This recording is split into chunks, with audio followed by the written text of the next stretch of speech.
Have you ever felt sad for no reason? One of those days when nothing seems to go right. That's just a temporary bad mood. But real depression is something entirely different. Depression is one of the leading causes of disability worldwide. In the United States, almost 10% of adults struggle with it. But because it's a mental illness, it's much harder to understand than a physical disease like diabetes. Everyone feels down sometimes, like when you fail an exam, lose your job, argue with someone, or even just on a rainy day. But these feelings are temporary and fade away after a few days. Clinical depression, however, is different. How do you know if it's real depression?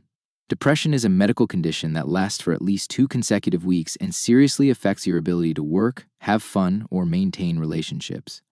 Common symptoms of depression: persistent sadness and low mood, loss of interest in things you once enjoyed, changes in appetite, eating too much or too little, feeling worthless or excessively guilty, sleeping too much or too little, difficulty concentrating or making decisions, restlessness or slowed movement, chronic fatigue and lack of energy.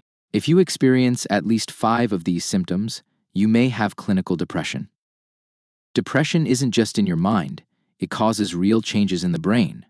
Shrinkage of the frontal lobe and hippocampus, hormonal imbalances such as increased cortisol, disruptions in sleep patterns, particularly in REM sleep, depletion of key neurotransmitters like serotonin, norepinephrine, and dopamine. Despite all this, scientists still don't fully understand what causes depression. It's likely a mix of genetics and environmental factors. Did you know that, on average, people with depression wait over 10 years before seeking help?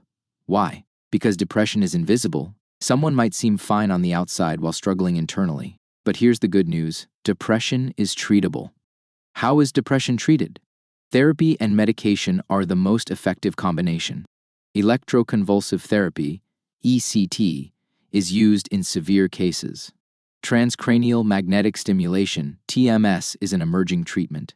But the most important thing is knowing that no one has to face it alone. Let's not forget that the more we talk about depression, the easier it will be for people to get help and the better treatments they will receive. Thanks for watching this video. If you enjoy, don't forget like and subscribe.